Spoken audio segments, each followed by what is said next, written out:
प्रिय विद्यार्थियों, आज मैं आपको कक्षा +1 की जो पुस्तक आरोह भाग 1 है उसमें त्रिलोचन जी द्वारा रचित कविता चंपा काले काले अक्षर नहीं चिन्हती को पढ़ाने जा रहा हूँ। यह कविता उनके धरती संग्रह में संकलित है। यहाँ इस प्रस्तुत कविता में कवि ने एक चंपा नामक अनपढ़ लड़की है उसके माध्यम से पलायन के कारण घर टूटने जैसे मार्मिक विषय की अभिव्यक्ति की है। इसके साथ साथ इस पद्यांश में कवि ने अनपढ़ चंपा द्वारा अक्षरों को देखकर व्यक्त की गई हैरानी का वर्णन भी किया है। तो देखें इसका पहला काव्यांश। चंपा काले काले अक्षर नहीं चिन्हती, मैं जब पढ़ने लगता हूँ वह आ जाती है, खड़ी खड़ी चुपचाप सुना करती है, उसे बड़ा अचरज होता है, इन काले चिन्हों से कैसे ये सब स्वर निकला करते हैं। आइए अब इसकी व्याख्या है उसको देखें। कवि कहता है कि जो नायिका चंपा है वो एक ग्वाल बाला है, एक गांव की लड़की है जो अनपढ़ है, अशिक्षित है, उसे अक्षरों के महत्व से अनभिज्ञ है, अक्षरों के महत्व को बिल्कुल भी नहीं जानती। तो कवि वर्णन करता हुआ कहता है कि चंपा काले काले अक्षर नहीं चिन्हती, कि जो कवि कविता लिख रहा है, जो सुंदर कविता रच रहा है, उसमें जो काले काले अक्षर हैं उनको जो चंपा नामक एक ग्रामीण बालिका बिल्कुल भी उन अक्षरों को नहीं पहचानती। और आगे वर्णन करता कवि कहता है कि मैं जब भी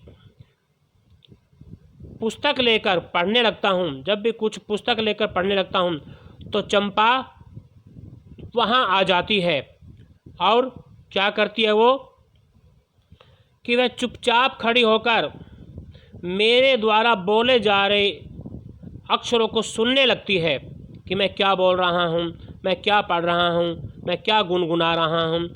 उसको वो चुपचाप आकर खड़ी होकर सुनने लगती है।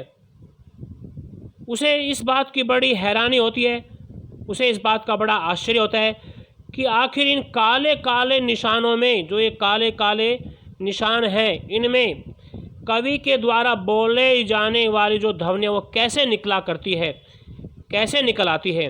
क्योंकि कवि कविता गुनगुनाता रहता है, कविता को बोलकर पढ़ता रहता है, तो उसे आश्चर्य होता है कि इन काले काले चिन्हों से, इन काले काले निशानों में से कवि के द्वारा जो बोली जाने वाली ध्वनियाँ वो कैसे निकल आती है। वह अक्षरों और ध्वनियों के संबंध को समझ नहीं पाती, क्योंकि वो अनपढ़ है, निरक्षर है, उसे इतना ज्ञान नहीं है। बल्कि उसे तो हैरानी होती है कि कवि इन काले काले चिन्हों में क्या पढ़ता है और कैसी जो आवाज़ है वो उसके मुख से निकलती रहती है। आइए अब इस काव्यांश का जो काव्य सौंदर्य है वो देखते हैं। तो पहला पॉइंट देखें, कवि ने निरक्षर जो अनपढ़ चंपा है उसकी हैरानी का बड़ा ही स्वाभाविक चित्रण प्रस्तुत किया है और निरक्षर व्यक्ति के हृदय में उठने वाले भावों को अभिव्यक्त भी किया है। अगला पॉइंट देखें, काव्यांश अत्यंत सरल है, बोधगम्य है। नेक्स्ट पॉइंट, काले काले तथा खड़ी खड़ी इन शब्दों में पुनरुक्ति प्रकाश अलंकार है। कवि ने मुक्त छंद का प्रयोग किया है, प्रसाद गुण है और काव्यांश में ग्रामीण वातावरण को जीवंत बनाने के लिए ग्राम्य शब्दों का सुंदर प्रयोग भी किया है। कि गांव में जो प्राय शब्दों का प्रयोग जैसे ग्रामीण अंचल के लोग करते हैं, जैसे अक्षर, चिन्हती, अचरज, तो जो ये ग्राम्य शब्दों का जो प्रयोग है वो भी कवि ने किया है। इसके साथ साथ शांत रस है। अब आइए नेक्स्ट इसका जो काव्यांश है वो देखते हैं। चंपा सुंदर की लड़की है, सुंदर ग्वाला है, गाय भैंसे रखता है। चंपा चौपायों को लेकर चरवाई करने जाती है। चंपा अच्छी है, चंचल है, नटखट भी है। कभी कभी उद्यम करती है, कभी कभी वह कलम चुरा देती है। जैसे तैसे उसे ढूंढ कर जब लाता हूँ पाता हूँ, अब कागज़ गायब, परेशान फिर हो जाता हूँ। तो यहाँ कवि ने चंपा के व्यक्तित्व की जो विशेषताएं हैं उसका बड़ा ही सजीव, बड़ा ही आकर्षक वर्णन यहाँ पर कवि ने किया है। तो जो चंपा है वो थोड़ी शरारती भी है, तो जो उसकी भोली भाली शरारतें हैं उसको भी कवि ने अभिव्यक्ति प्रदान की है। तो क्या कहता है कवि कि चंपा सुंदर की लड़की है, कि जो चंपा है वो गाय चराने वाले ग्वाले, उस ग्वाले का नाम है सुंदर, उसकी पुत्री है, उसकी बेटी है। और सुंदर के पास अनेक गायें हैं, भैंसें हैं। परिवार के कार्यों को करते हुए चंपा प्रतिदिन, चौपाई होते हैं जो 4 पैरों वाले पशु होते हैं, कि चंपा रोजाना पशुओं को चराने के लिए भी लेकर जाती है। अर्थात चंपा अपने कर्तव्यों का पालन पूरी निष्ठा के साथ करती है। जो गृह कार्य, घर के जो कार्य हैं उनको करने के बाद वो पशुओं को चराने के लिए ले जाती है। इस तरह से वो अपने कर्तव्यों का निर्वहन करती हैं। आगे कवि कहता है कि देखा जाए चंपा व्यवहार में बहुत अच्छी है, उसका व्यवहार खराब नहीं है, बल्कि वो स्वभाव से बड़ी अच्छी है, चंचल है, उसका व्यवहार चंचलता से भरा हुआ है, वह नटखट भी है, वह शरारती भी है। उसकी भोरी शरारतें मन को अच्छी लगती है। शरारत करते हुए क्या करती है वो? कवि कहता है कि कभी तो मेरी कलम को चुरा लेती है। कवि अनेक कोशिश करके जब इधर उधर से कलम ढूंढ कर लाता है तो चंपा फिर से शरारत करते हुए उसके कागज़ गायब कर देती है, कि जिस पर वो कुछ लिखता है, कविता को रचता है या कुछ रचना कर रहा होता है, कुछ लिख रहा होता है, उन कागज़ को भी चंपा गायब कर देती हैं। और चंपा की इन क्रियाओं से, उसकी इस भोली भाली शरारतों से कवि कहता है कि मैं परेशान हो जाता हूँ, कि जो उसकी ये क्रियाएँ मुझे परेशान करके रख देती है। वास्तव में शब्द, कलम और कागज़ निरक्षर चंपा के लिए कोई महत्व नहीं रखते, क्योंकि वो अनपढ़ है, निरक्षर है, उसे शब्दों का, कलमों का, कागज़ का कुछ भी ज्ञान नहीं है, क्योंकि ये कितने महत्व रखते हैं। वह तो उन्हें केवल क्या करती है, शरारत का साधन मानकर उनसे खेलती रहती है। आइए अब इसका काव्य सौंदर्य देखें। कवि ने चंपा की भोली शरारतों का बड़ा स्वाभाविक चित्रण किया है। शांत रस है, प्रसाद गुण देखने को मिलता है। छंद मुक्त कविता है, अर्थात मुक्त छंद का प्रयोग कवि ने किया है। खड़ी बोली भाषा बड़ी सरल है, सहज है। इसके साथ साथ ग्रामीण भाषा एवं परिवेश के अनुरूप जो काव्यांश है ग्राम्य शब्दों से भरा हुआ है, कि अक्सर जो गांव में शब्द प्रयोग किए जाते हैं, जैसे चौपाया आया यहाँ पर शब्द, चरवाही जैसे शब्द यहाँ पर आए, ये ग्रामीण परिवेश को साकार कर रहे हैं। अगला पॉइंट देखें। अभिव्यक्ति एकदम सरल है, सीधी है, सपाट है, जिसमें भोली चंपा की सहज शरारतों का सुंदर मनोरम चित्रण हुआ है। कभी कभी जैसे तैसे शब्दों के प्रयोग से इन शब्दों में पुनरुक्ति प्रकाश अलंकार है। इसके साथ साथ काव्य में जो प्रवाह का गुण है वो भी विद्यमान है। आइए अब नेक्स्ट काव्यांश देखते हैं। चंपा कहती है, तुम कागजी गोदा करते हो दिन भर, क्या यह काम बहुत अच्छा है? यह सुनकर मैं हंस देता हूँ, फिर चंपा चुप हो जाती है। उस दिन चंपा आई, मैंने कहा कि चंपा तुम भी पढ़ लो, हारे गाढ़े काम सरेगा। गांधी बाबा की इच्छा है सब जन पढ़ना लिखना सीखे। तो यहाँ इस काव्यांश में कवि ने साक्षरता के प्रति ग्रामीण समाज में व्याप्त जो उदासीनता है उसको चंपा के माध्यम से अभिव्यक्त किया है। और साथ साथ पढ़ने लिखने के महत्व को भी यहाँ कवि ने दर्शाया है। तो क्या कहता है कवि? कवि कहता है जो चंपा है वो अनपढ़ है, निरक्षर है, उसका काले अक्षरों से कोई संबंध नहीं है। अतः वह कवि से पूछती है कि तुम जो दिन भर कागज़ पर कुछ कुछ लिखते रहते हो, क्या यह काम बहुत अच्छा माना जाता है? क्या ये काम अच्छा है? यह प्रश्न वो कवि से करती है। क्यों? क्योंकि चंपा की नज़रों में लिखने का कोई महत्व नहीं है। इसके बावजूद वह कवि से यह जानना चाहती है कि शेष लोग इसके बारे में क्या सोचते हैं। बताइए कि जो शेष लोग हैं वो पढ़ने लिखने के बारे में क्या सोचते हैं, इसके बारे में वो कवि से प्रश्न करती है। आगे कवि कहता है कि उसकी ये भोली बातें सुनकर मुझे हंसी आने लगती है, मैं हंसने लगता हूँ, और मेरी हंसी को देखकर, मुझे हंसता हुआ देखकर जो चंपा है वो चुप हो जाती है।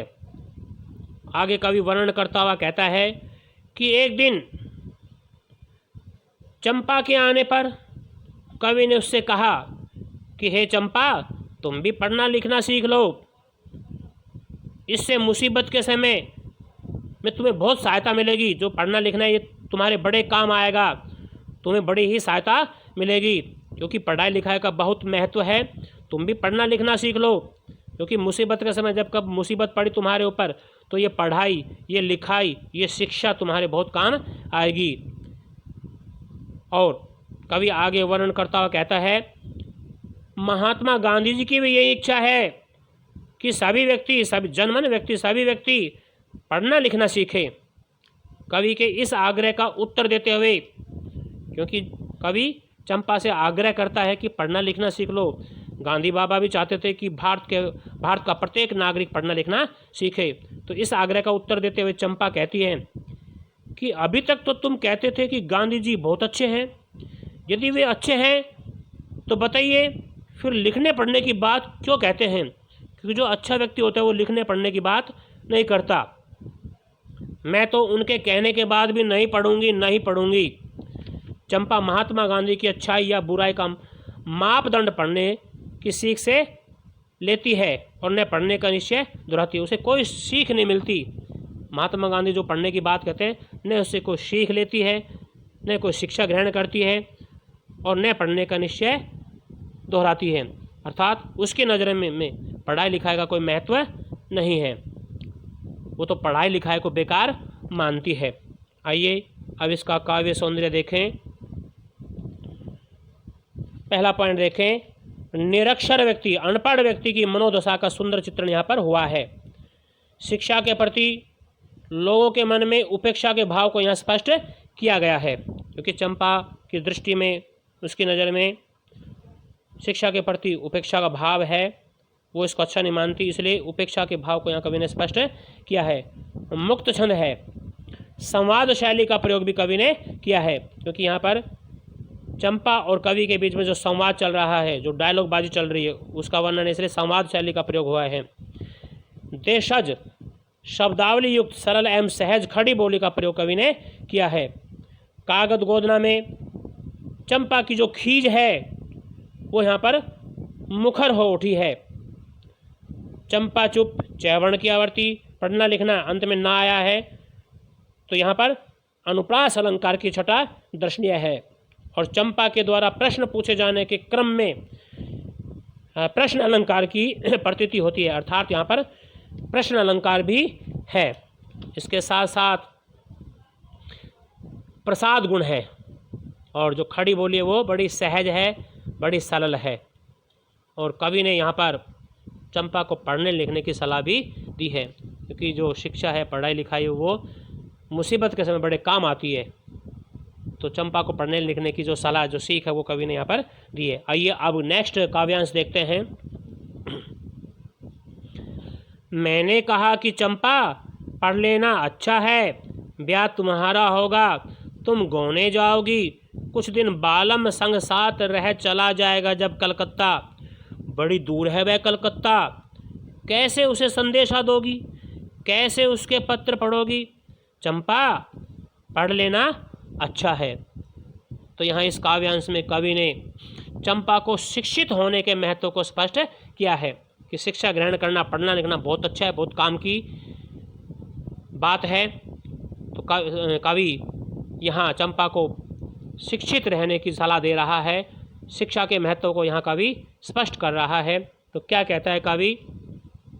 कवि चंपा को पढ़ने की सलाह देता हुआ कहता है कि हे चंपा, तुम्हारे लिए पढ़ना सीखना बहुत अच्छा है, क्योंकि कल को जब तुम्हारा विवाह हो जाएगा तो तुम्हारा पति कुछ दिनों तक तुम्हारे साथ रहेगा और उसके बाद नौकरी पाने के लिए, नौकरी करने के लिए जब वह कलकत्ता चला जाएगा, अब तो आधुनिक नाम उसका कोलकाता, परंतु पुराने समय में उसको कलकत्ता ही कहा जाता था। तो शिक्षा के महत्व को प्रतिपादित करता हुआ कवि कहता है कि कुछ दिन तुम्हारा पति तुम्हारे साथ रहेगा और उसके बाद नौकरी करने के लिए कलकत्ता चला जाएगा।